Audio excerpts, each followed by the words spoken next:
स्वर्गलोक में बादलों के ऊपर एक सुनहरा महल था। वहां देवताओं का राजा इंद्र अपने सिंहासन पर विराजमान था। चारों ओर अप्सराएं नृत्य कर रही थीं। गंधर्व संगीत की मधुर धुन बजा रहे थे। लेकिन उस दिन इंद्र का मन अशांत था। उसकी आंखों में एक अजीब सी चमक थी, जैसे कोई नया विचार उसके मन में जन्म ले रहा हो। उसने अपनी दृष्टि पृथ्वी की ओर मोड़ी और वहां कुछ ऐसा देखा जिसने उसके मन को पूरी तरह झकझोर दिया। पृथ्वी पर एक घने जंगल के बीच में आशी गौतम का आश्रम था। वहां उनकी पत्नी अहिल्या रहती थी। अहिल्या की सुंदरता ऐसी थी कि सूर्य की किरणें भी उसके सामने फीकी पड़ जाती थीं।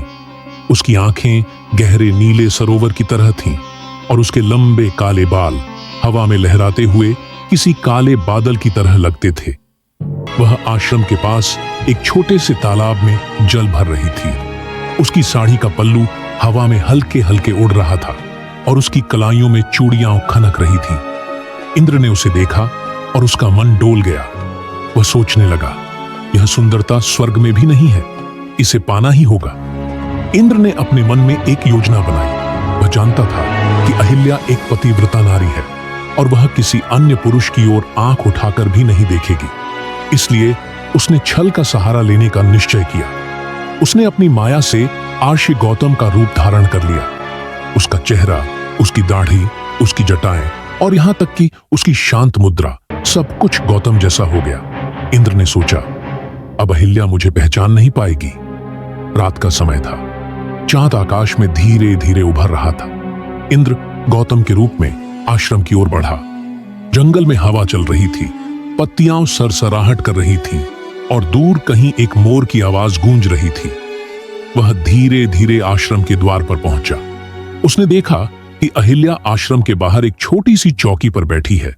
अपने हाथों से कुछ फूलों की माला गूंथ रही थी। उसकी साड़ी का आंचल हल्के से कंधे से सरक गया था और उसकी गोरी त्वचा चांदनी में चमक रही थी। इंद्र का दिल तेजी से धड़कने लगा। इंद्र ने गौतम की गहरी आवाज में कहा, अहिल्या, मैं लौट आया हूं। अहिल्या ने चौंक कर ऊपर देखा। उसने अपने पति को प्रणाम किया और कहा, स्वामी, आप इतनी रात को? मैं आपकी प्रतीक्षा कर रही थी। इंद्र ने धीरे से मुस्कुराते हुए कहा, आज मन में कुछ अशांति थी, इसीलिए तुम्हारे पास जल्दी लौट आया।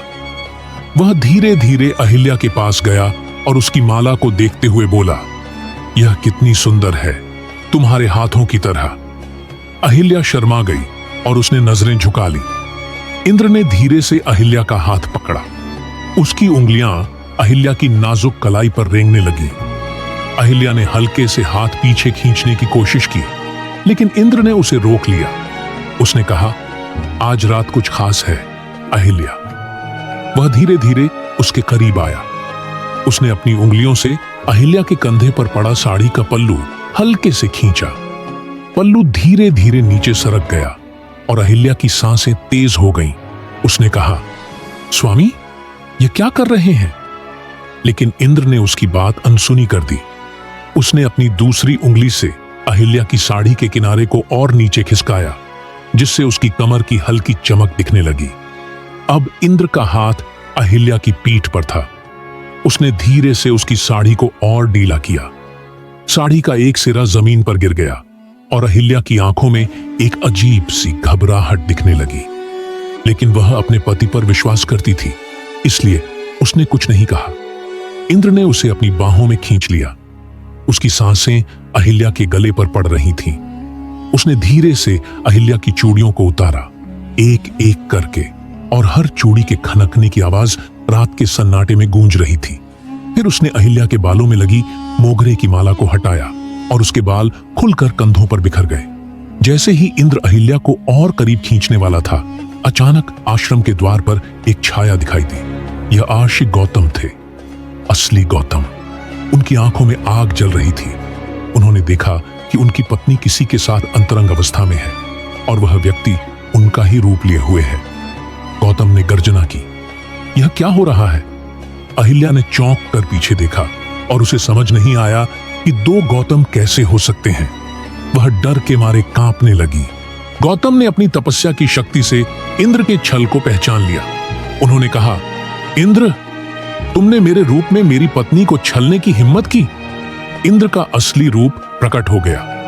वह स्वर्ग का राजा अब एक अपराधी की तरह गौतम के सामने खड़ा था।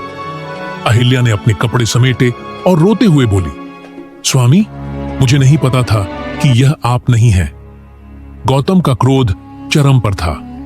उन्होंने इंद्र को श्राप दिया, तुम्हारा शरीर हजारों चिन्हों से भर जाएगा जो तुम्हारी इस घृणित हरकत की निशानी होगी। तुरंत ही इंद्र का शरीर भयानक चिन्हों से ढक गया। फिर गौतम ने अहिल्या की ओर देखा और कहा, तुमने अनजाने में यह पाप सहा, पर तुम्हें भी इसका परिणाम भुगतना होगा। तुम पत्थर बन जाओगी जब तक भगवान राम तुम्हें स्पर्श करके मुक्त न करे। अहिल्या एक पत्थर की मूर्ति बन गई और उसकी आंखों से आखिरी आंसू जमीन पर गिरा।